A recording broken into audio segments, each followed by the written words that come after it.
good afternoon, or good morning. How many of you know the Ashoka organization? If somebody tells you, I am an Ashoka fellow, do you understand what they tell you? No? Okay. So I was sent here by Ashoka. Ashoka is a network of social entrepreneurs. There are about 3,000 of them in the world. And each one of them gets into the fellowship because of an idea that they have that has got the capacity to change a significant part of the world through social enterprises. I became an Ashoka Fellow in 2010. And I think if you Google, you will be able to find what the Ashoka network is there. And if you Google my name, Haron Washira, again, Mr. Ashoka, you will also be able to see that the idea that got me into the Ashoka Fellowship. It's about, but you have it. Okay. Now, let me first of all begin telling you about my journey. And I would like to start with the journey that is not on the slides there, that I'll tell you about some very significant people who have had a very dramatic impact on my life. And through them, I have become partly who I am in many ways. When I was about your age at Daystar University, a man called Dr. Michael Schluter came over to teach a class in macroeconomics. If you Google Dr. Michael Schluter, you find that he is honored by the Queen now. He's a very renowned social entrepreneur himself. Actually, he's a social thinker, and he came to teach our class in macroeconomics as a volunteer. He was recently graduated from university with a PhD. I don't know whether it was Cambridge or one of those Ivy League universities. But anyhow, he came over, and the textbook that he used for that entire class in macroeconomics, it will surprise you, was the book of Deuteronomy. We had a 3-month course in macroeconomics. We studied currency stabilization. We studied money circulation. We studied the whole process of social justice embedded in the economy, all from the book of Deuteronomy. Does that surprise you? Yeah? Now, if mentoring any young person, a Christian young man or a young woman who wants to grow, I use that term, biblical models for growing a business, and you can derive the principles from the book of Deuteronomy. Now, I'll tell you about like just one or two of them. One, how many of you are studying economics here in university? An economics student? Yes, one? Only one? Two? Good. Now we have the experts in our midst. Why do we have inflation? Yeah. Inflation can be caused by a decrease in the value of money, so an increase in the supply of money, a decrease in the demand of money, a decrease in the productive capacity. Very good. Now stop there. Yeah? I saw you taking notes. Did you understand what he said? Yeah? What did he say? Just explain to us in layman's language what he has just said. Adi? A demand. Okay, let's see somebody else. Usually men were able to work well without notes. Yeah? What did he mean? What did he tell us? Yeah. Inflation is caused by demand for But that's not what he said. You are not listening to him. You are giving me your own idea. Anyhow, he says that inflation can be caused by the increased in money circulation. Sidio, like you know the time when we had a guy called Jirongo, and they printed a note that was called the 500. It was called a Jirongo. I think you guys were kids. But it was money that they were just dishing out to people so that they can elect for Kanu. It was youth for Kanu. They just had the license to print money. Bread shot up in price from, I think, I don't know how many shillings, but several times over, like 3 times, because there was more money available to buy the same bread. No, that's an increase in money circulation, but the goods remain the same.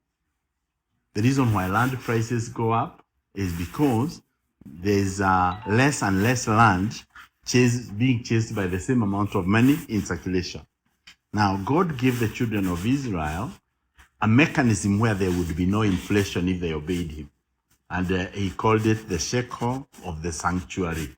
And that shekel of the sanctuary was an actual amount of gold, actual amount of silver, actual amount of the actual goods that represent money against which you bought.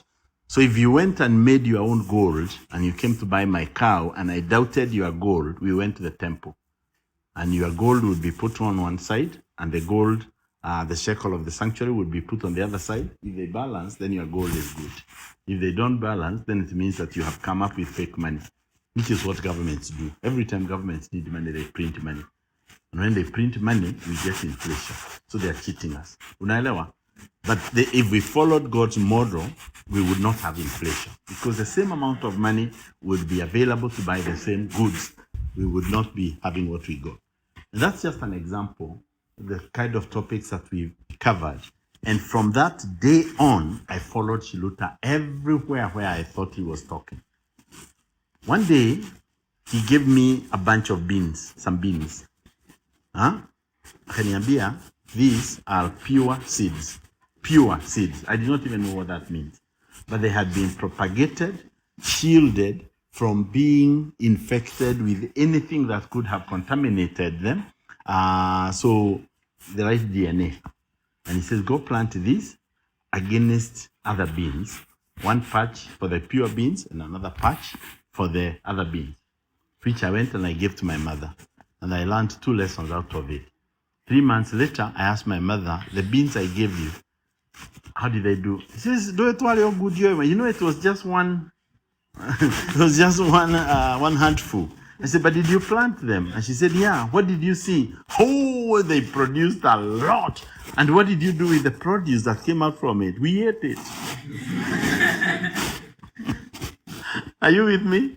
The concept that she could have propagated this over and over and over did not exist in her. And she never asked me what was so special about those seeds so that we can be doing the same thing with the other seeds. And I learned that that's a perennial problem with us Africans. That we see, like, how many of you would like to own a Lexus? No, most of you, I think, yeah? Who can give me the history of the Lexus from among those who raised their hands? Huh? Do you know? Do you know the Lexus was the first car that combined all the features of what previously were specialized vehicles? Like BMW and Alfa Romeo were sports luxury cars before, specialization. Land Rover, kama kile changu niko nayo hapa, is just a 4-wheel that goes almost anywhere, you know, etc. And in Dinga, etc. Then people would have Mercedes-Benz for comfort as a family car for the luxury family. So the chairman of Lexus, of Toyota, comes and tells his engineers, I would like a car that combines all of those features. It's a sports car, it's a family car, it's an all-weather car, it's a car that has all those features. And his engineers laughed at him. They told him, you know, all when people get funny when they're growing old. So, but of course they did not put it in that way. But they told him, you know, the specialization means that every vehicle should do only what it is supposed to do. So sports cars are sports, and the cars that are supposed to be utilized for family, like our Toyota, are that way. He says, no, that's the car I would like. Go make one. And they combined all those features, and they came with a vehicle. And when they came with a vehicle, it was like a tractor. All features, 4-wheel drive, mambo kama ya kukalia, very big seats for comfort, And he said, well, I don't like the idea that, for example, you have to get out of the car to be able to change the four-wheel, to be able to put the four-wheel gear. That's the way cars used to be before. That when I come with my Land Rover here and I find that I cannot pass here, I stop, I get out, I go and I lock the wheel to be able to get the four-wheel. I get back into the car, now I can go. Because I want the four-wheel to be changed from inside as you move. Then he listed a whole lot of other things. My understanding is that they went through 42 iterations. Change, change, change, change, before that car was taken to the road. And it ended up becoming the fastest selling family, all-weather, saloon car. It has a four-wheel that works from inside with just a button. It is very luxurious. It is sporty when you look at it. Even for the guys who cannot afford the Lexus, they had to make an imitation of a car that looks like a Lexus, but it's not a Lexus. I will not mention it. So if you have an idea that you would like to have something that looks like a Lexus, you can buy I decided that I would protect it, and then you would have like that. The reason I'm not mentioning it is because my sister has one and she'll think I'm offending her. She has a Harrier. Now, are you with me? What am I saying? I learned from that history the principle of continuous improvement. The other person that I met early in my life, and I would like to mention this to you because many young people come to me and ask, can you be my mentor? And I ask, what does that mean? How would I mentor you? Think about it. I'm in a coffee farm tomorrow. I'm in Tarakaniti distributing an energy efficient stove. I'm seated in a session with some Frenchmen designing a carbon offset program. How would I mentor you? This is the challenge. So when I was young and I wanted really to be mentored by somebody who was very experienced, I came across a man called Dr. Sam Gatere. He's no longer alive, but in his early days, in his older days, anyone of you ever knew him? Dr. Samuel Gatere? He's an incredible man. Every statement that Dr. Gatere ever made, we used to invite him to come and speak to us in the fellowship. And he would come like 3 hours late, and we would wait because we really needed to hear from him. So I discovered that he's such an incredible man, but totally disorganized. So, totally disorganized in every way. So I went to him and I gave him an idea. And I said, I would like to participate in helping you to get a little bit organized in my area of specialization. My area of specialization in those days is that I was a publisher. I would do interviews, I would publish, I would write things. So I said, I would take an idea that you have, I would refine it for you, and I would give it to you as something that you can publish. And he said, that would be really great. And he says, in exchange for only one thing, 15 minutes of your time for me to ask you any question that I would like to ask every time we have a session. Can you imagine Dr. Gatere, his clinic in Nairobi used to have something like maybe 200 people waiting out there. And it is 6 in the evening. And I would come and I would go over there to tell the secretary I'm here. She would inform Dr. Gatere and I would be asked to walk in because we did not want people to see me jumping the queue. I had another side door that I would enter in. And while the people were waiting at the reception, I would have a whole 30 to 45 minutes with him. Everybody else is waiting. And I have my tape recorder. I would record him. I would give him the material for last week. What we had done last week, we did it once a week. And he would look through it. He would suggest some changes. I would go with it to go and deal with that. And then I would come back the following week. I met him every single week for the better part of about 6 months. The lessons I learned from Dr. Gatere, I think we can talk about them the whole day. But the most interesting one is that he taught me how to be a husband. So one day I come to him and I tell him, Dr. Gatere, I have a girlfriend. And he said, you do? You do? I said, yeah. So what did you call her? Girlfriend. He said, friend. Did I hear you mention the word friend there? And I said, yeah, she's my girlfriend. Yeah, she says, stupid, you. That's being very silly. I said, why? She says, do you know how long a friendship takes to develop? How long have you known this girl? I said, now about maybe 6 months. And you call her your friend? A friendship takes a minimum 7 years to establish. So you should wait for 7 months, 7 years before I marry her? He said, no, marry her tomorrow if you want. But don't call her your friend. Then use the 7 years to develop your friendship. So mukienda mukae huko, mnaona mnakorofiana because of something, or you don't agree on something, don't make it a big issue. It's a friendship that is still growing. Sidio? And you will adjust, you will do whatever. If after 7 years, you're still fighting over those tiny little things that you're going to be fighting on day one, come back. Now the two of you, and I'll give you some counseling. He was a psychiatrist. That was the greatest help I've ever got, because as soon as I got married, ourselves we quarreled in our honeymoon. And why did we quarrel? Because we went to the guest house, the CP guest house in Mombasa, and my wife had hidden from me that she had a phobia for water. I did not know. So we got to this pool. We were very good Christians. I had never seen her nakedness or any part of her body below the knee until we got married. Yeah. So now we go to the guest house, and she's dressed in a swimsuit, and we go to the pool to swim. And I get into the pool, and I'm swimming, and she's just sitting there. I says, "Come on, come in." I says, "Come on in." And she said, "Oh, it's okay, don't worry." So I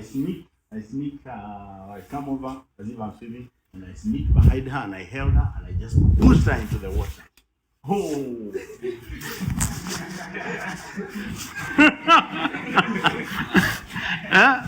Yeah, the worst day of my life.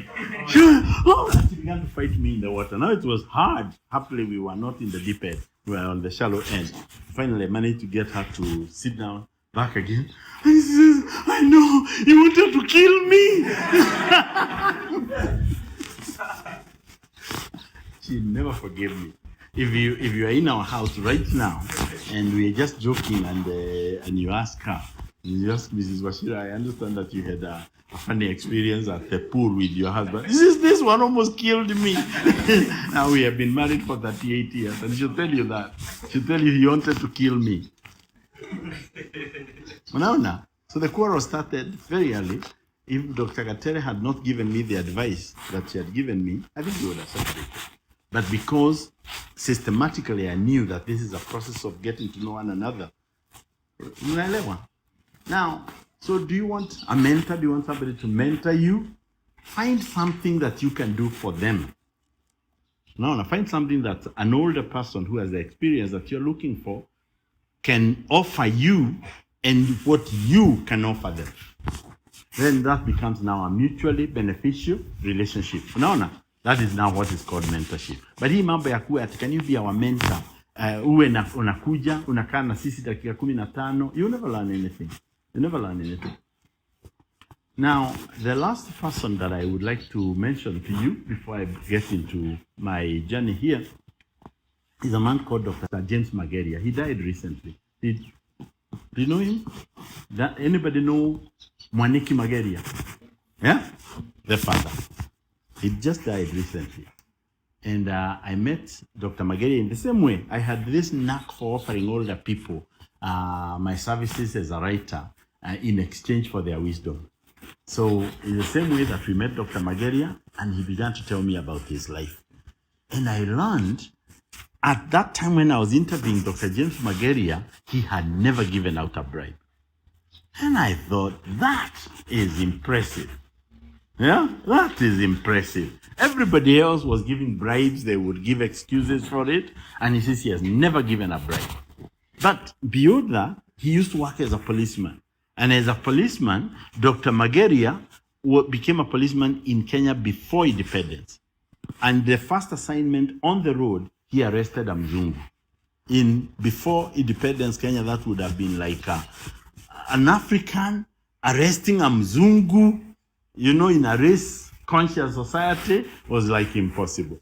And I said, what? do you mean? Arrest me? He says, your car doesn't have insurance, sir. He says, yeah, so what? You're going to arrest me? He says, oh, yes, I will. I am a police officer. I'm employed to enforce the law, and I will enforce the law. He says, I will see to it that you are fired.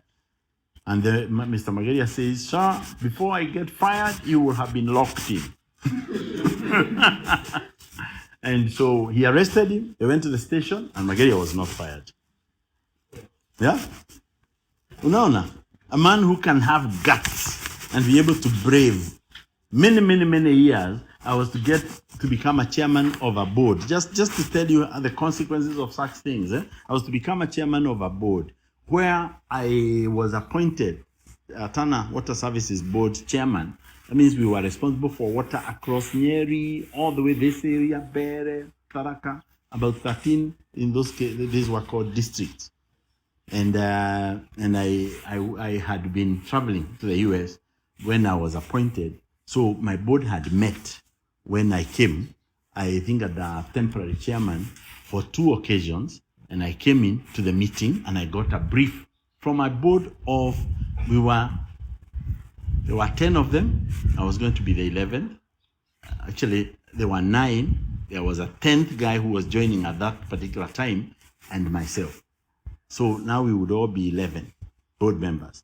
So there's this guy who had been acting as chairman, and he briefed me on what they had been talking about, how they talked about. And he told me that, Chairman, we have said we are going to give people water. But also in our 3 years, we are not going to come out of this place as poor people. So we will allocate 10% of all the tender money to ourselves. And so you are the person who is best suited to help us to organize that mechanism. And I said, you have all agreed on that? Yes, every one of you? Says maybe I have the mind right now to call the DCI over here and have you all locked in. That's what I told them. Because how can you, 9 people, connive and create a mechanism of how you are going to steal from the poor? And they said, no, Chairman, we did not talk about stealing. We are talking about the tenders. We are the ones giving them money. I says, I almost mentioned his name. If you utter one single word, I respect you because you are an older person. But if you say one extra word to me here, I will have you locked in. So just shut up and let me tell you guys. Anybody who wants to be able to serve on this board on the basis of being corrupt, the door is open. Get out. Out today. I will accept your resignation letter. Anybody who wants to serve people seriously and with all your heart and God will bless you, you stay. That guy was so daring. He said, Chairman, I know you have threatened me, but let me just tell you my last word. I won't say another thing after this. I said, okay, fine. He says, if you don't do what I have just told you, you will go back to your home with that Suzuki that you came with after 3 years. That's the same vehicle you will go with. Oh, I told him, let me tell you, Mr. Swanso, that car of mine is a superhero. If I find all other vehicles in trouble, it's light. I can go on top of a bridge on the other side when the big Pajeros are having serious trouble, even though they are four-wheel drive. I love it. And let me also tell you something else. I'm the one who went to the showroom and selected it. And in that showroom, there were many different types of cars, but I selected that one. Now, do you have a problem with that? So 3 years down the line, if I go home with that same Suzuki, do I have a problem? 3 months later, Dr. Geshaga called me. Professor Geshaga. He used to be the professor of university, and he was the chairman of all the chairmen of the Water Services Board. And he told me, Washira, I've called you to give you some advice. Your fame has gone around that you are a no-nonsense person, you will not allow corruption, but you have created hatred amongst all your board members. But for the right, I said, yeah, for doing the right thing. He said, no, I understand. I'm not discouraging you. You just keep doing what you are doing. But I want to give you some survival tactics. And I said, okay, fine. He says, in a buffet, when you guys go out, never allow anybody to bring you a plate of food. That is the plate that will kill you. Uwe unachagua chakula yako kwa buffet. Unaona? Kaniambia. And then number 2, don't accept these big vehicles. They had been allocated a very large Prado. I said, don't accept those vehicles. Stay with your Suzuki. Okay? And be coming with your own driver. Ule umetoa kwako nyumbani. Unakuja naye kwa mkutano, anakaa kwa gari, mpaka mnamaliza mkutano, alafu mnaenda. You will leave. That other vehicle will be fixed against you and you will die. And I'll tell you my own personal experience. So he told me his experience. He had done some changes at the University of Nairobi. And then one day he just comes out and everybody was unhappy about his changes. And they began to move. God was gracious to him. As soon as they began to move, he got a telephone call. So he told the driver, slow down, slow down. So he finished the call, wanaenda pole pole, and then now he told the driver, now I'm finished. The driver accelerated. Wheels began to fly from every side of the vehicle. So alikuwa amelegeza all the nuts for his vehicle, so that as soon as he is on the road, you think he survives or he dies. Are you with me? Now, I told you the story about Mageria, but I haven't finished it, that Mageria got promoted in the Kenyan system after independence to the point where he was the superintendent of police in Nairobi responsible for traffic. If you Google even academic articles, you will find him being quoted when he was really trying to sort out the Matatu menace.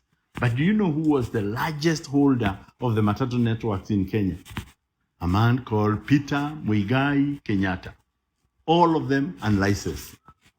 So Mageria one day does the swoop of Matatus, have them all locked in, and at night he gets a call from Peter Muigai Kenyatta. How are you, James? Says, I'm fine. Who is this? Oh, this is Peter Kenyatta. Oh, it's nice to meet you. Nice to talk to you, sir. Says, I understand we have a little problem. So what problem, sir? I understand that my vehicles, my Matatus on the road have been taken in. Oh, he says, oh, I'm sorry. I did not realize that you have some Matatus. He says, no, I have them. I can give you the number. Take a pen. Read the numbers, number plates, whatever. And he wrote a whole list. And he says, those are my Matatus. Could you please make sure that they are released tomorrow morning? And then he hung up. Mageria was left sweating, thinking, what do I do? Those of you who don't know how much power the Kenyattas had, it's coming. It's getting back there almost. But what we are seeing today, and today you can answer Uhuru. That time you could not answer the Kenyattas. So Mageria, at night, he developed an idea. And he woke up in the morning with that idea. And he called the prosecutor. And he says, prosecutor, take a pen. This vehicle number. Go put them in front of the queue, let them get charged first. And he did not tell him why. So judge, akalipewa list, whatever the total charge at that time was 7,000 shillings. This is 1968. Let me tell you how much money that was. My mother and I used to keep a shop. And our total stock for the shop when we started was 400 shillings. Huh? Around the same time, I collected some money on the road myself, and I gave out to the headmaster. And I got into a lot of trouble with my colleagues because I did not tell them that I had collected money. And it was wrapped up in a bag. And the owner was found. And when the owner was being given the money, we counted it for her to confirm that that is the money she had lost. It was 468 shillings. And it was the entire amount of money that she had earned as T-bonus for that year. My uncle, recently we were passing through a place and he told me I almost bought this piece of land. He says, no, I says I was a young, foolish fellow. Tulikosania something like, I think, 600 shillings. Kwa sababu, alikuwa nauziwa hiyo shamba, not 600 shillings, 60 shillings. Alikuwa nauziwa hiyo shamba 360. Na yeye alikuwa anataka kununua hiyo shamba 300. So walikozania 60 bob na hakununua. That same piece of land at the time when we were there was being sold for 4.5 million shillings. Inflation, eh? Are you with me? I just want to give you the idea how much 7,000 shillings was in 1968. And The vehicles were locked in. Peter had to come and pay a fine, and then they were released. And then, of course, Peter called. He says, Magere, I thought we agreed that you would do something about this matter. He says, I did, sir. I saved you an incredible amount of time. I put your vehicles at the front of the queue so that they can come out as fast as possible and get out and continue with their work. He said, shut up. Utanijuta. So now he has a threat. The next few days, he is summoned in Yatundu. Mageria told me, Kenyatta used to have a fireplace over here, and you're coming in over there, and he's seated by the fireplace, and he's looking at you, he's seated by the fireplace, looking at you like this. And when he was walking in, he says his knees nearly buckled. He was shaking so much, because of the Kenyatta gaze. But finally he gets over there, salutes and stands at attention, and my Kenyatta looks at him from the head all the way to toe, and then asks him, young man, yes, your excellency, sir. In Kikuyu akamuuliza, weta kwate unaitwa nani? James Mageria, your excellency. Mageria in Kikuyu means the one who puts in some effort, one who tries. Okay? He makes a good effort. So, that's why they have brought you here. Yeah, okay. Go back and keep trying exactly the way your name sounds. Okay? He says, yes, sir. And he turned around. He was telling me that as he was walking out from Gatundu, he was feeling like he would go just springing up. And he learned at that time that God will come for you in those moments when you cannot come for yourself if you are doing the right thing. Tuko pamoja? Am I communicating? Munanisikia? And I can tell you, I wasn't as good an example as Mageria. Because in my first job when I was waiting after my Form 4, I kept a small kiosk. Okay? And I was selling mandazi and nini, tukashikwa na police. Ati niashikwa kwa sababu sina medical certificate. Lakini I had an apron, but I did not have a medical certificate. So I remembered Mageria. I said, I'm not going to give a bribe.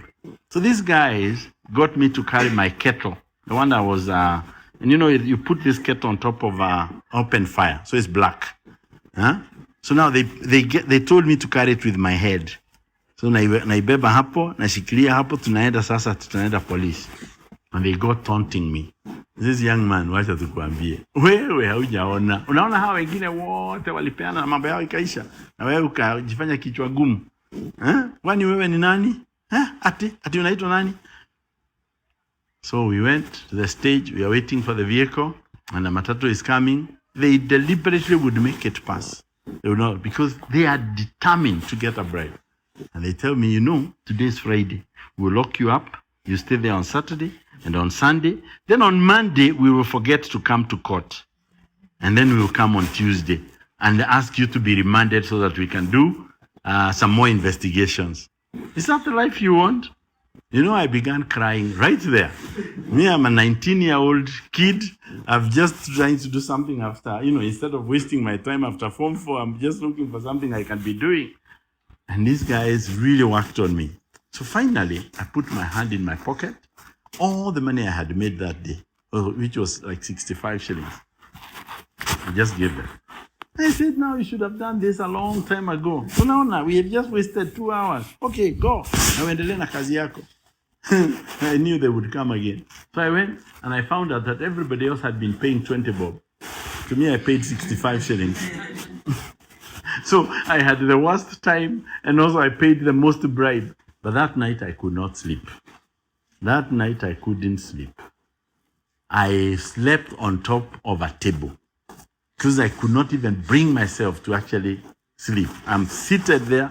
I'm thinking. I lie prostrate on that table. I pray. I say, God, I became a hypocrite after I promised you that I would get saved and would not become a hypocrite. Here I am. Look at me. Somewhere around maybe midnight, huko, Bele, I heard the Lord says that my blood is enough to cleanse you from all your sin. So in the morning, I woke up, I closed down that shop, I took the total capital I had. I went and I bought 2 goats. And I headed to a wilderness like this one, in a place. I went, followed up some shepherds, and I said, I'll never want to be with human beings again. I will be living in the bush. Yeah. So I went, and I used to live in a bush like this. And we would live there. Water was 10 kilometers away. And just to go for water itself was no joke, etc. But to cut a long story short, that was the first and only bribe that I've ever given in my life. Because every time I remembered, if Margaria survived, I can also survive. I did it once and I felt so bad. I have closed several businesses because of corruption. Yeah? So I thought I should give you that background about my life. And here I am at the moment. Now, just get it back again. Thank you. So our first slide is this. Who? Not everybody, by the way. Not everybody should become a social entrepreneur. Let me see, I have put us here who, what, and how to become a social entrepreneur. Those are the 3 questions I want to answer. And I will give them to you as I also tell you a little bit about my own personal journey into social entrepreneurship. And before I come to the subject of who, I would like to tell you about my own personal journey, and then we will talk about who.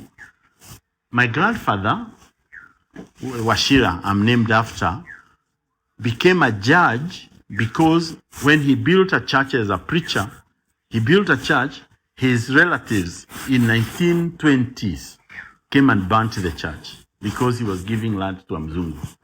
He was a heavily determined man. So he went to the Wazungu, akawauliza, how do I protect my church? And he was told, no, you are missionaries, we don't do that sort of thing, unless you join the government.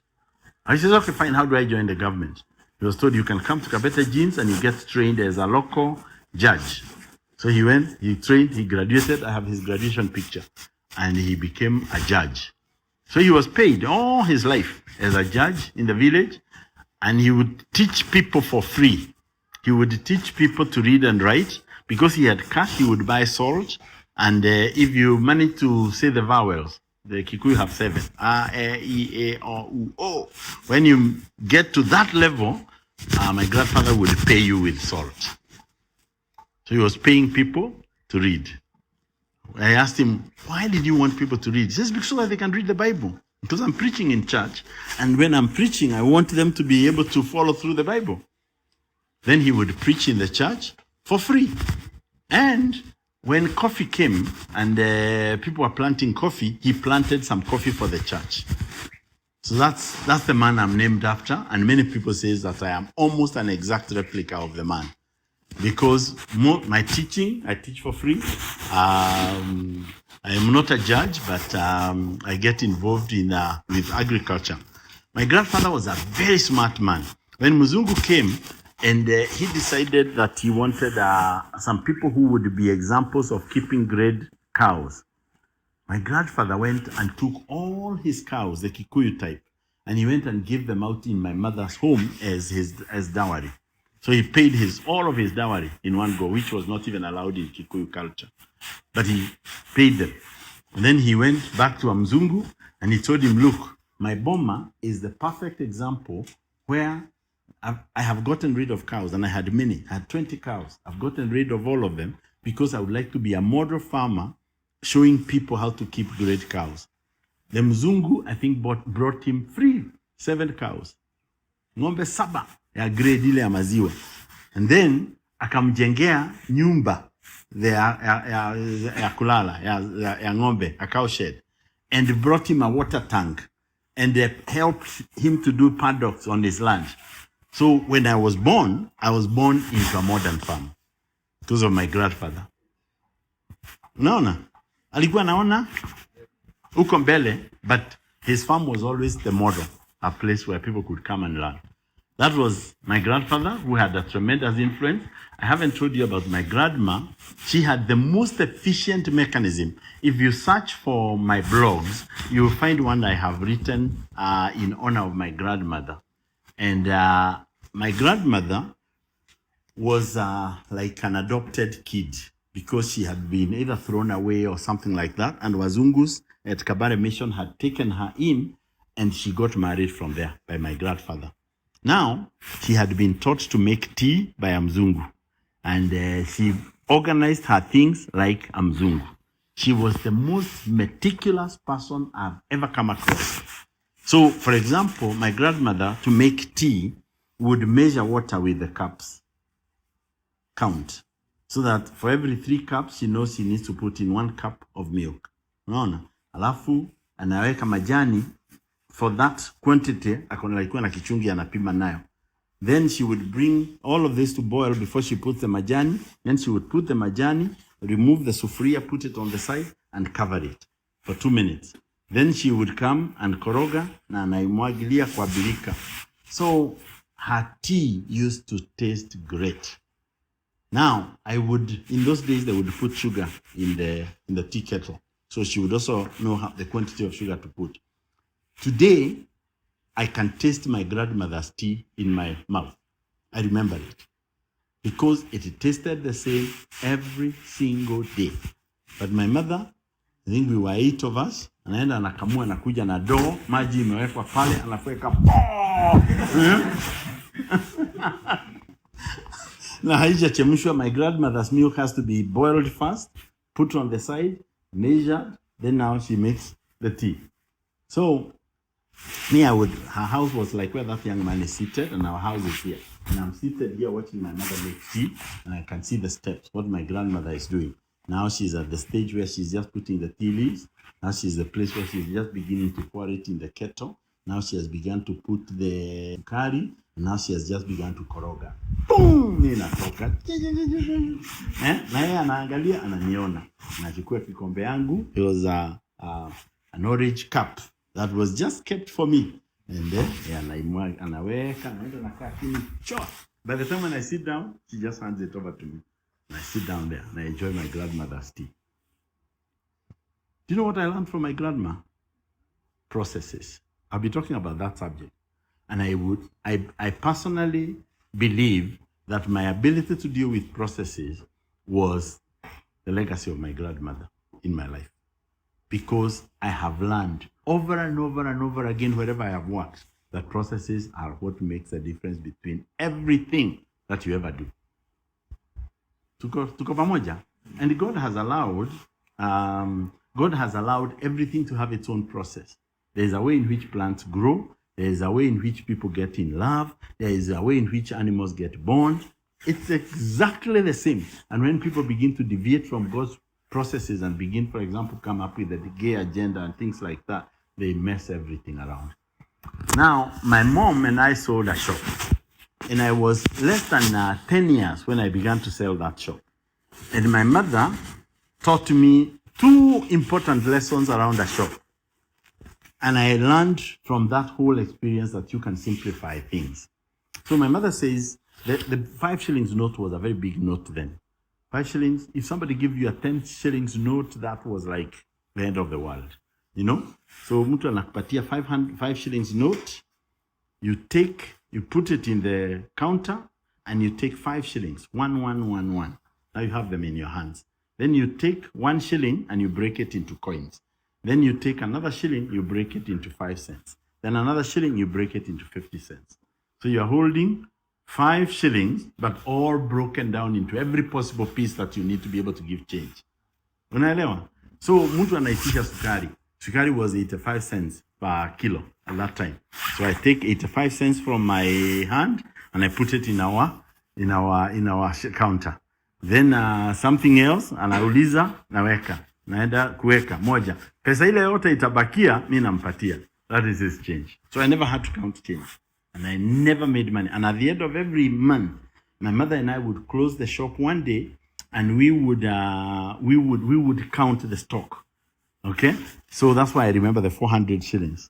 Because if our stock had not grown, yeah, Then she would tell me, this month we have made a loss. So we kept a record of what was the stock last month, what was the stock this month.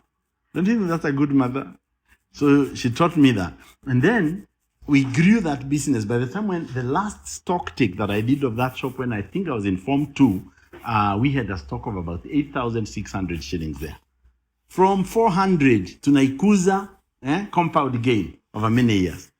And then the last thing that my mother taught was security. She told me, never come home with all the money and never come home without some money. Okay? So when you close the shop in the evening, you take some money and you hide it behind one of the bales or something like that inside the shop. But then you carry some just in case you meet with some thieves. They need to know that you did not leave money in the shop. No. So then you come and you don't carry your money with your right hand. You carry your money with your left hand. Okay? So why left hand? Because some thieves might be very good and they come and greet you. So you greet them with the right hand. Or sometimes they tell you, hands up, so you don't carry it in your pocket. You know, hands up. At that time the money is, etc. So my mother told me the safest place to carry money is in your left hand. Then when you come home, you don't tell me where you have kept the money because they might come at night and I need not to know where the money is. So always go outside in the cow shed, look for a stone, you have a plastic bag, hiyo pesa iko ndani, but by the time when you left the shop, unaiweka kwa jiwe, unafunikia, alafu unaingia kwa nyumba. And you don't tell me, and she will not ask me. So that in the event that thieves come, she can honestly and genuinely say, I don't know. We did not carry any money. That was my mother. Right? Proper upbringing. You can have a major impact. Then when I grew up a little bit, I'll cut down a big part of my life here and tell you that I joined a company called Step Magazine. It was the only youth magazine that if you asked your parents and your grandparents, most likely they would know it. That was the most widely circulated youth publication in the 80s at that time. And I joined Youth for Christ through a competition, some kind, not competition, some writers' workshop, where people used to meet to come and learn to write, but you had to bring a story. And I brought a story that caught the attention of the editor, and he was so impressed that, to cut a very long story short, I ended up being employed at Step. And but we had a very, very big problem. Our sales sometimes would be 8,000 copies, the following month, 3,000 copies, 2,000 copies, 10,000 copies. And I was fascinated. I said, why do our sales fluctuate so much? So I decided to carry out some experiment. And we narrowed it down. One was a formal study that we actually commissioned somebody to come and study and give us a report. It came down to color. Every time we had a clear headline on our story, and the colors were the bright primary colors, our sales would go up. So that was one. But even after we sorted out the color, we found that there was still a fluctuation of about 30% every month. And I discovered on my own. I began to look at all the data regarding our production, and I saw one consistent feature. Every time the magazine came out before the 27th of the month, the sales would be down. Every time the magazine came out after the 27th, the sales were down. So what was on the 27th? Mishahara. It was the payday then, and it was a specific day. So if people saw the magazine before payday, they saw it, got used to it, and when they got money, they would not think it is a priority. When people got paid, when the magazine came out, after they had already been paid, they have run out of cash. So we determined that we must have a mechanism for getting the magazine out on the 27th of the month every single time. And I took on the challenge. I drew up a chart, and it was like the size of this table. It used to be a wall. And I divided it into pie charts. There were 90 pie charts, pies on it. And on every pie, I had written all the things that would be done to be able to go, if you can imagine like a spiral, go through that cycle finish month 1, then go through the second month below it, and the third month to finish at the center is the production date. So you have this spiral that takes you through the actions that you have to take from 90 days all the way to production date. Assign writers for issue, the next but one issue. Edit, do the artwork, do the typesetting, all of that. So everybody's tasks, I go there and I made myself a policeman to make sure that every day, all those tasks, we never went home. So one day, I'm in the office and we began to produce the magazine on 27. Our sales began to rise. Actually, our sales ended up rising from 8,000 copies average all the way to 28,000 copies in Kenya per month. And then we began to spread in other countries and we ended up having about a total of 53,000 copies in 11 African countries. And I was appointed managing editor of Step magazine before I hit my 24th birthday. Unaona? But my first experience was a confrontation I had with the pasta artist. Because he's delaying the work. We are about the same level in rank. But I know if he doesn't finish his task, the magazine will be late. So I go to him and I say, Peter, you have to get this thing finished today before you go home. And he says, who are you? I says, I'm just telling you, we have this chart that we drew. You know how important it is. I don't report to you. I say, I don't care. We all report to the magazine. And he says, how dare you speak to me like that? I say, Peter, I will have you disciplined. Sometimes I ask myself, why did I get that? So I dashed up to go to the boss's office. I ran and Peter followed me up upstairs. So I went and pushed to the door, got in there and stopped on the boss's door. And Peter came in and then said, hey, guys, can you come here with a little bit of peace? What's wrong? And I said, if you don't give this man a disciplinary letter today, I am quitting. He says, I don't even know what you guys are talking about. Can you give me some context here? So I explained the situation. He says he was bullying me. He was trying to bully me. As Peter said, he was trying to bully me. I know my work. Okay, but he refused to finish it. This was supposed to have been finished yesterday. We're already one day late. So we had an argument. So, okay, Peter, you go get that job done. I said, no, if you don't give him a disciplinary letter, I'm quitting. So Peter, the boss said, let me give you a verbal warning that chart, the Washira chart it was called, has to be followed. If you don't follow it, I'll take action. So we all walked out. He says, Washira, come back here. Now I came back. Peter went. And he says, have a seat. He says, he told me, now let me tell you, if you ever come to my office again with a threat of any nature, I'll fire you. Go back to your work. But that same guy neglected the magazine. It went into debt. He quit. He abandoned it. And that's how I found myself. Before I turned age 24, I was left with that magazine, heavily in debt. And it took me 2 years to pay off that debt. I developed ulcers. By the time on my 25th birthday, I had ulcers. Because I had never managed money, I had never managed accounts, I had never managed business, I never managed the people, I had no experience, I had not even finished university. But again, that's another story for another day. Eh? I came out, but I learned tremendously at that time that processes are absolutely critical. Tuko pamoja? Now, the next thing happened is that by the time when I hit my 28th birthday, I was working for Price Waterhouse. Later on, they became Price Waterhouse Coopers.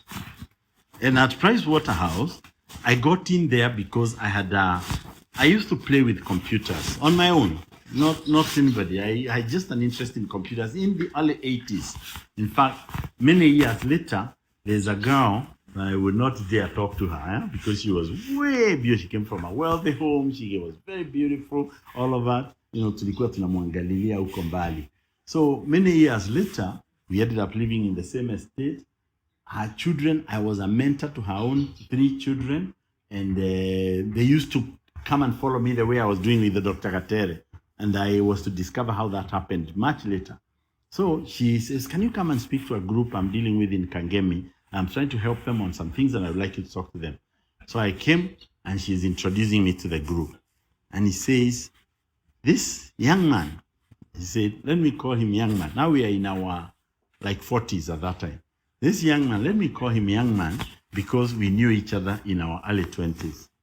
He says, he was the subject of discussion among us girls. I said, how is that possible? How is that possible? And I had never heard that from anybody. I'm hearing it there on the spot from this girl that I was terrified over, And she said, when the other boys were busy asking us out and going to buy coffee for us, he never invited anybody to outing or anything like that because he was always busy with his computer. And that was my life. My first loan, I took a loan when I was about 22 to buy a computer and a printer. So I was playing with computers all on my own, and it's, computers can be engrossing. In those days, before DOS, before Windows, there was an operating system called CPM. It was both an operating system and a programming language at the same time. So to be able, for example, to communicate with another computer, I could write a program that would create a communication protocol that can send data to another computer. And I'm not even a computer specialist. So anyhow, by the time when I was 28, I had a quarrel with my boss in the Philippines. We are sitting down together, and I told him, Brian, I want to build a media, an integrated media house. We would do video, we'll do the magazine, we would do sound, we'll do all those things together. And he's looking at me like this. Little did I know that he understood. It was like the way you talked about inflation, and we are trying to ask other people here what you are saying. I think it was like that. No, he did not understand the slightest thing of what I was talking about. But I did not know at that time.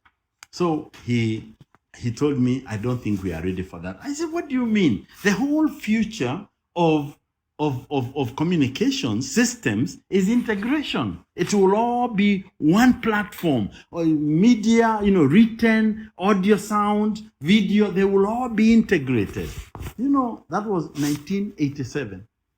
So I had no clue at that time that I was talking about 20 years ahead of time. I just wasn't aware of it. But I had been playing with computers so much that I understood everything, and he did not. So he told me, no, it will not happen. I said, why not? Give me a real reason why not. He said, because when you start doing it, you raise money from the entire Youth for Christ world, and nobody will give money to anything else because you are very, very successful in your program. All money will come to you, and all the other ministries are going to suffer. I said, is it my fault that the other ministries would be struggling? And he said, no, just wait for 3 years. We meet in the next convention. I think it was going to be in Singapore in 3 years. We meet there, and then we can have this conversation. I told him, Brian, I don't think I can wait for 3 years. He said, you are a young man. Come on, what is 3 years? We'll meet just the other day. So we parted ways. And I made up, as I was stepping out of that hotel room, I said to myself, I'm going to quit. And I did, So anyway, PricewaterhouseCoopers, the same month, I saw an advertisement. I had never seen any advertisements before because I was not interested in job seeking. I saw an advertisement. They were looking for somebody who can create an integrated platform for producing documents and doing desktop publishing and all of that. I understood all of those sort of things. Step Magazine was 100% computerized in every way. I had computerized it myself, and it was working very well. Put in an application, and they called me for an interview. And I sat there. I remember the question that this guy, he was being fired, and I did not know, because he had been trying to do that work for the last 2 years from Australia, never succeeded. So he was given an ultimatum to hire somebody whom he can train to take over from him. So I was going to be that guy. So he asked me, I noticed that you don't have a single qualification in computing. I said, yeah, I don't. So why do you think you should be employed for this position? And I asked him, why did you invite me to an interview?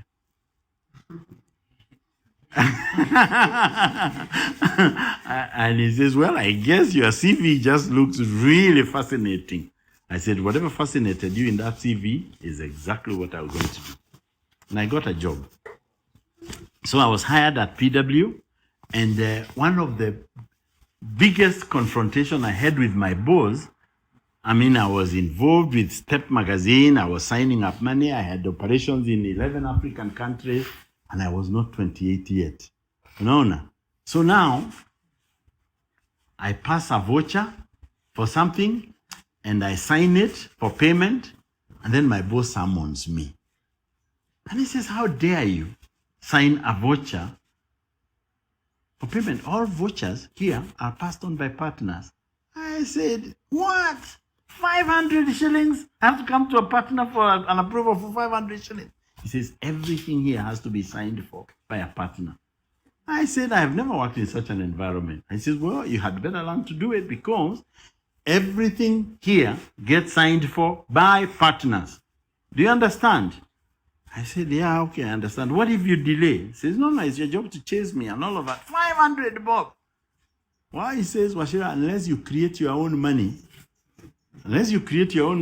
any money belonging to the firm has to be approved by.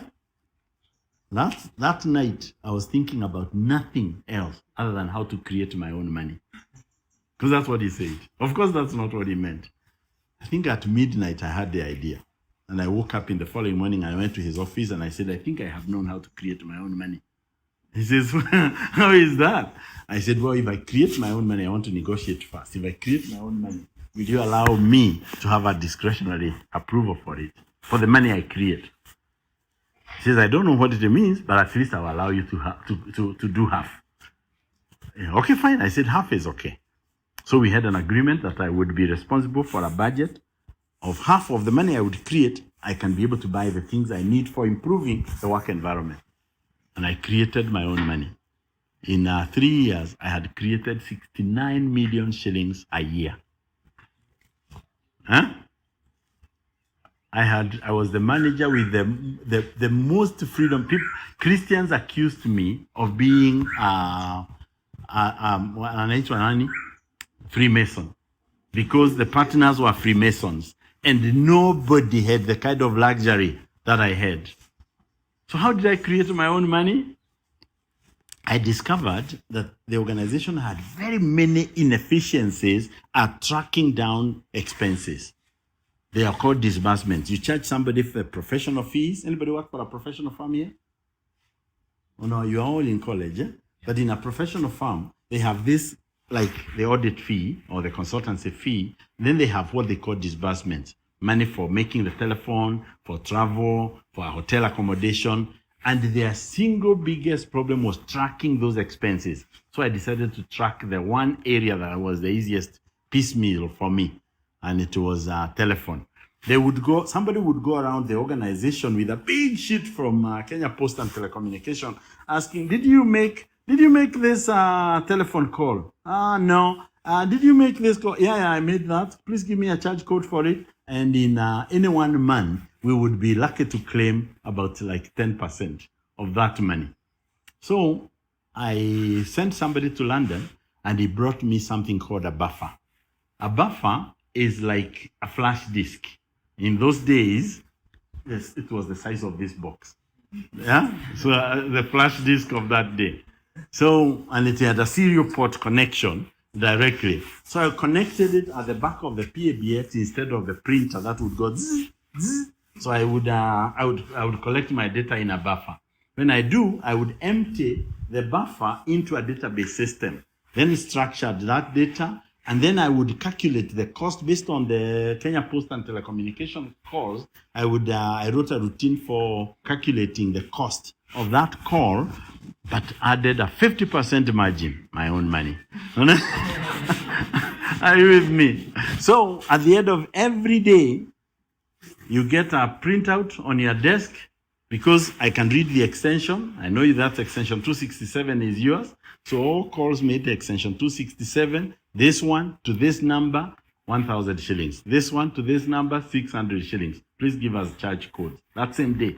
So you give us the charge codes, and we will take that one to our WIP, work in progress system, and it will be calculated, it will be recovered. The telephone costs, because I was doing a margin, even the local calls became free. So Pricewaterhouse at that time was not paying for any call because all costs would be recovered from the client. Isn't that my own money? No. Now, I won't bore you with many such ones, but I made it my job of finding ways and means of recovering money from different wastage points. And in about 4 years, that total budget when I left was about 69 million shillings that I was recovering that would have otherwise just been wasted every year. Wouldn't you have loved me if you are my boss? Now, Christian said that he gets all these favors. I mean, PW had given me a fully furnished house on Adams Arcade area, fully furnished. I had the ability to buy a car at 4% interest, a new car. I used to change my car like every other year. I would go 85,000 kilometers, get rid of that car, buy another one, etc. That's the art of being stupid when you are young, instead of investing in things that are much more meaningful. I'm not telling you to copy me. Yeah, I'm just telling you I was also stupid in some ways. Unaona? But that was my own money that I was created because somebody gave me a challenge, and I learned at that time. Anybody who ever gives you a challenge, even in jokes, you should take it seriously. Because think about it. You might be surprised. When I left PW and I went and I started my own business, and it was very successful. We were the first people to assemble computers in Kenya, what we call Diamond Systems. Later on, PwC called me back, and I went back there, and for 12 years I was what is called an associate consultant. An associate consultant is an independent person. You're doing your other work. You get jobs that you can bid using the organization's name. You ask the organization whether it wants to do it with you. If they say no, you can take on that job. So you carry a PwC card. That time they had just merged, and I developed the system for managing the merged operations. And one of the most exciting one was a hoteling system. This is 1998. We developed a system that allowed people to work directly from home, connecting to the office server. And inside the office, we had only 40% of the seats, because we did not want people to come to the office. 1998. Isn't that what we are trying to do now? Yes. So many years later, people, of course, did not take it very seriously then. But many years later, I'm undergoing an interview in Embu by this organization that is listed down their Eco Act. And they are looking for somebody to help them with some carbon credit work. And we are at Isaac Walton. My wife is over here, and he goes through the interview process, and we go home with my wife, and I asked my wife, how did I do? The guy had asked me, is it okay for me to interview in front of your wife? I said, yeah. We just spend all our time together now. So he had interviewed me in the presence of my wife. So we go home, and I said, how did I do? And she said, you fell flat. I said, why? I said, why? She says, you went to insult this man. I said, how did I insult him? She says, you are telling him that's nonsense. You actually used that word. You said that word was nonsense when he was trying to tell you about what they do to... I said, but it's nonsense. They are trying to distribute these energy efficient stoves, and they get these young girls who are half-dressed on top of a truck, and it is roaming Embu in the rural areas with a loud music, and these girls are dancing there on top there.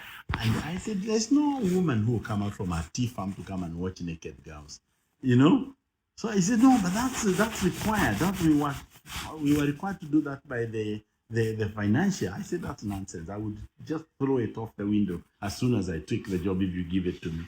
So my wife is now telling me, you use these very brutal words. If I were you, if I were him, I would never want to have anything to do with you. I mean, you are precautious. I said, oh, I'm so sorry. I wasn't conscious of it.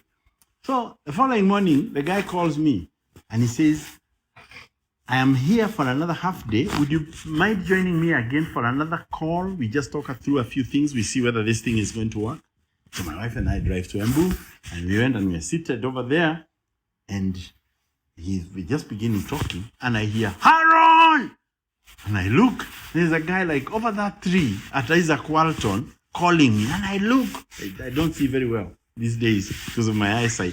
And he's coming running. So finally I noticed it's Alfanjero. I used to work for Alfanjero. He was a partner at PwC when I was there. Now, PwC partners don't go running.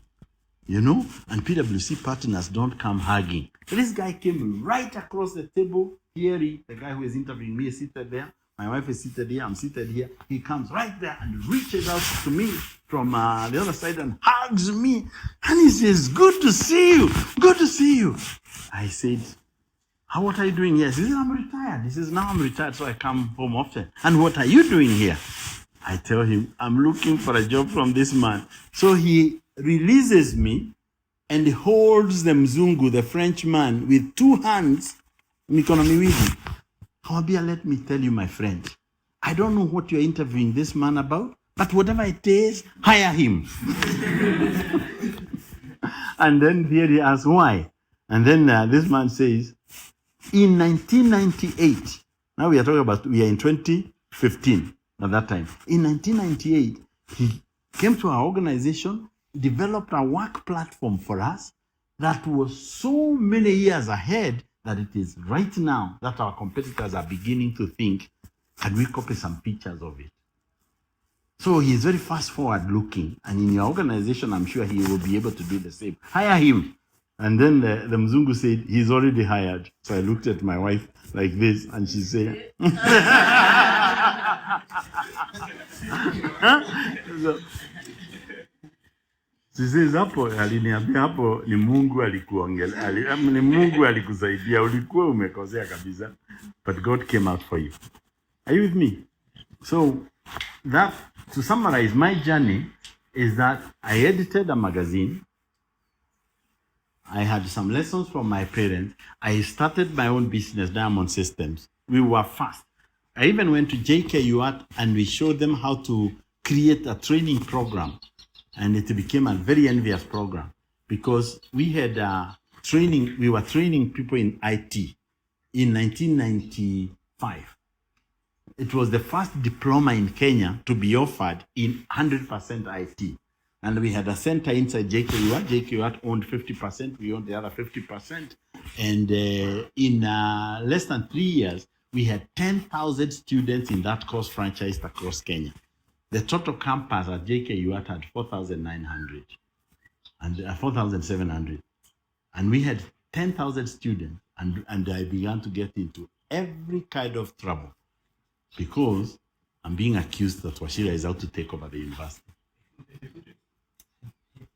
Yeah. Now, around that period where I constantly get into trouble because of success. And I haven't even bothered to tell you about that, but I have been almost fired about 5 times because of success. I can't remember one time when I ever had to sit down with somebody telling me off because of non-performance. But every single time I would get into trouble because of success. And I'm wondering why. I mean, is that normal? So anyhow, at one time I began to go to the rural areas. I had a desire to help young people and to preach in churches like my grandfather. And I'm in this church where after the service, they are all poor in this church. After the service, the elders were having tea and they're telling me, "Now, what are we going to do with this young girl?" I said, "Why? What's wrong with this young girl?" Says she finished Form 4, her mother died. Before that, her father had died. Now she has nobody to take care of her. She's over. Her brother or whatever lives in Mathare, and we don't want her to go to Mathare. What are you going to do with her? And I teased them. I said, "Well, I could adopt her." And they said, "You can?"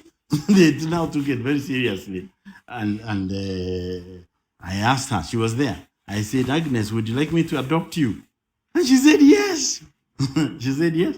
I said, "Okay, fine. Go get your clothes, have them ready, and we'll go back with you to Nairobi." She went and came back with her bag. And I went, put her in my car, and I went to Nairobi, and I told my wife, "I brought you a new daughter." And Margaret is thinking, she's just a girl who is coming from the rural area to stay with us during the holiday. As soon as my kids saw her, they discovered that her accent was very rural. She doesn't know how to pronounce anything. They began to train her how to speak properly. They began to work on her nails. They began to work on whatever. In 3 months, Agnes was a city girl, totally. And we put her through college.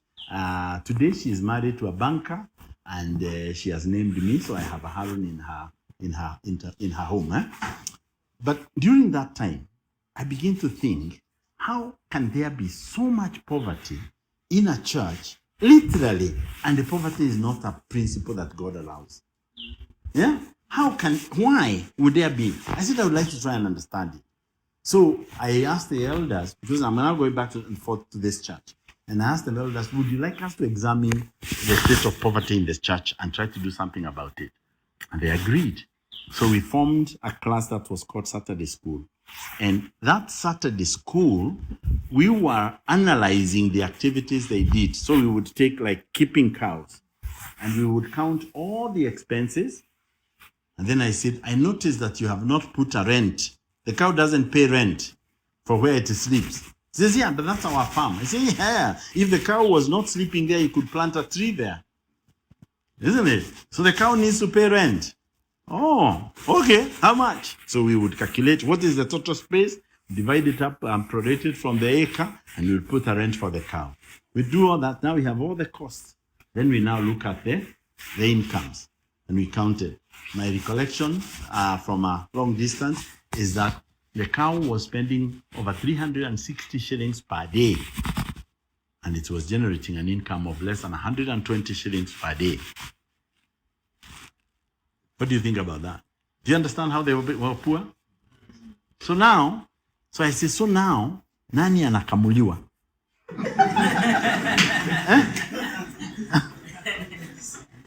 Nani anakamuliwa? Ni ng'ombe ama ni wewe? So I'm saying, when you now go out there and you are introducing yourself to people, be saying, my name is Joroge Jogona na kazi yangu ni kukamuliwa na ng'ombe. We cannot say that. We can't say that. This is, then you stop being milked. So we began to find ways and means of not getting milked. You know? So we begin to do research. They would pose the problems, and I would look for people to help us with the ideas. And some amazing ideas began to crop up in that church environment. Like we discovered that on a plot of land that was about 4 feet wide and about 6 feet long, if you put a wheelbarrow of manure and you mixed it properly and you planted vegetables there and you watered them by hand, every day you would have enough sukuma and carrot and spinach on that one plot to be able to satisfy all of your requirements in the house. So they say, but Maji, where is the Maji going to come from? He says, okay, do you wash dishes? Yeah, okay, fine. All the water that you're using for washing dishes goes into a tank. Unamwaga all the ash that comes from your kitchen, and you never put plastic there, unamwaga huko. Your maji is good for your garden. Oh, so they began to do those sort of things. To preserve moisture, you mulch the place. So every home, 150 families, had enough vegetables. Sasa we discovered that to feed a cow, even 1 acre of land was not enough, because they were planting napier grass the wrong way.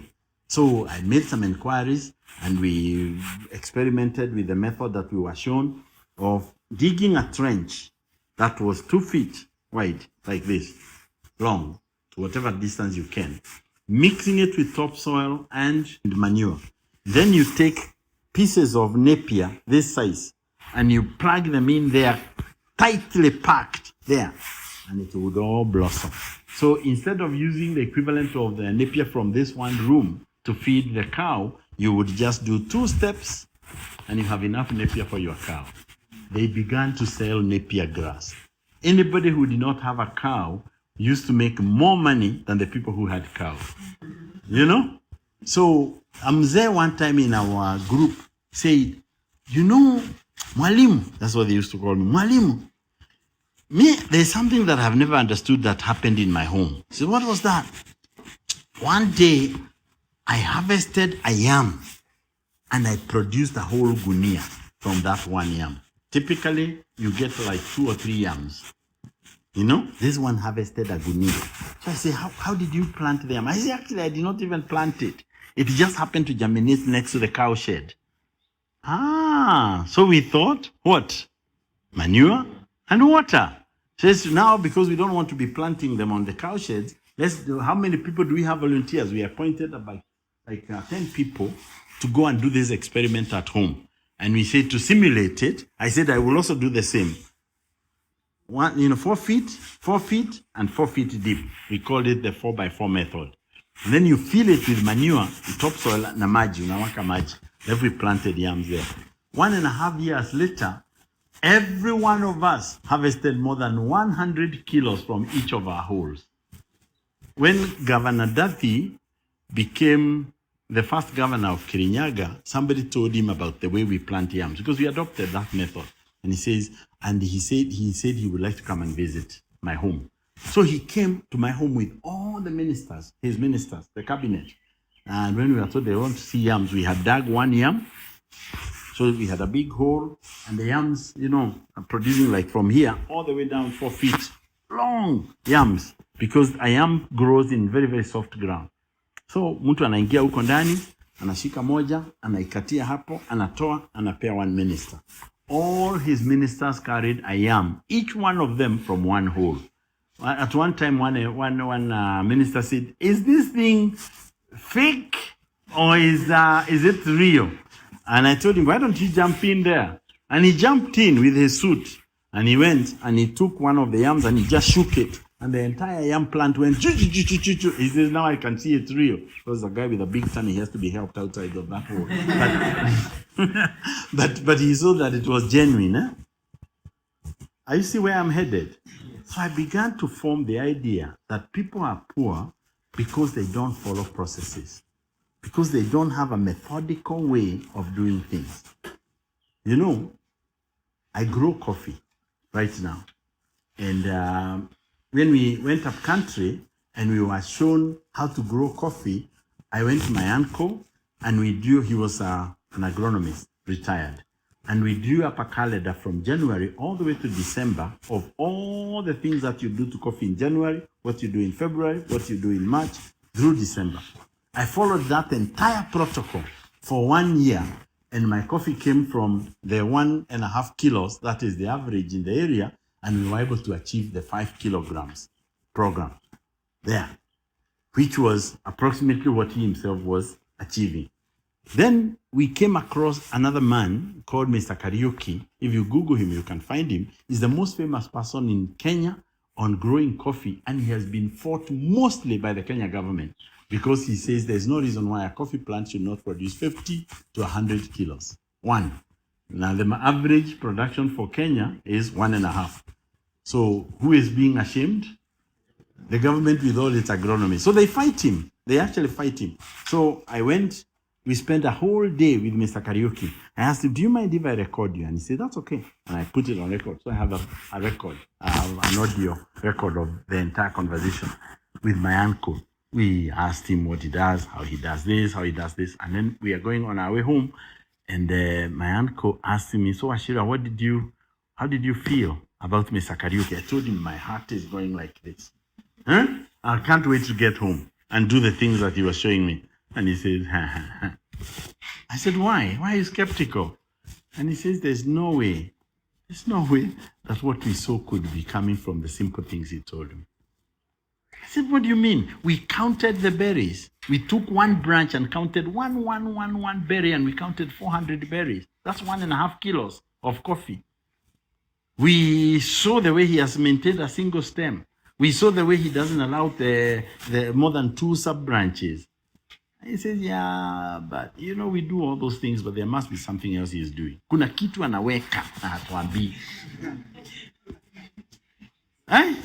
Namwambia, "Okay, fine. Why don't you go and take 10 stems or 3 stems or 2, put them on the side, do exactly like him." He said, "I don't have time to waste." That's what my uncle said. And I told him, I don't have time to wait. So I went home. All my coffee, kila moja, 600 stems, tukafuatilia njia ya Kariuki. 1 year later, because now it's about 1.5 years later, 1 year later, I showed you the picture, didn't I? And you can see it when we finish here. I'm showing him my crop. One stem of my coffee is carrying more than 20 kilos. And next year, it will get to 30. By the 5th year, it's supposed to get to about 50 kilos. And there are simple things. A single stem. Don't allow more than 60 branches.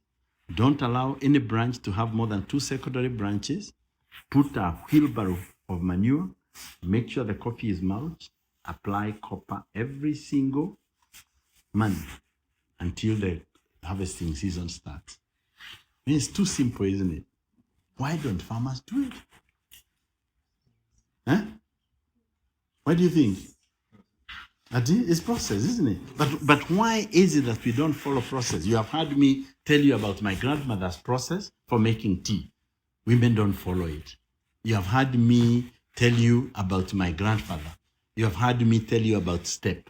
You have heard my issues at Pricewaterhouse. Exactly the same problem whether you're dealing with a large professional firm or you're dealing with a very, very simple. Let me tell you an exercise that we did at PW one time. We conducted a study for productivity in an organization.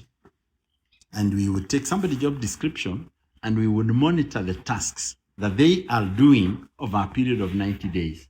Then we would compare against the job description to try and arrive at the average production, profitable production for that employee per hour. Do you know what number we came across? Out of an 8-hour day, how many hours of productive time do you think we found per person? You said 3. Did you say 3? Okay, you're very generous. Yeah, he's being very generous. It was 30 minutes per person per day. 30 minutes per person per day in a prosperous organization. Are you with me? So we had an analysis of what the other time went into. A lot of it went to the telephone using the company's telephone line. Those days there were no mobile. The other time was just chatting with other people. So we had all these categories that showed what would happen. And I remember around that time, I helped to create a production system that had what is called the service level based production. And it became a consulting exercise that I did for people, and they were so happy because we would say to type. In those days, people would type in a pool to produce documents. To produce a document of 10 pages would be 1 day. To produce a document of 20 pages is 1 day and an hour. To produce a document of whatever, etc. So when you get assigned this job, you would fill in the time that you took in. And as long as people began to operate at within the service level, their productivity jumped up about 20 times. Service level based consulting. I used to make money, charging people money to do this. Yeah? Process improvement. Are you finding this useful? Yes. Who is the person who is giving the skits? Ambia watu wasimame, wafanye kitu ile unawaonyesha, alafu I'll tell you how what I got into finally what I am doing. All right. Put your phones down.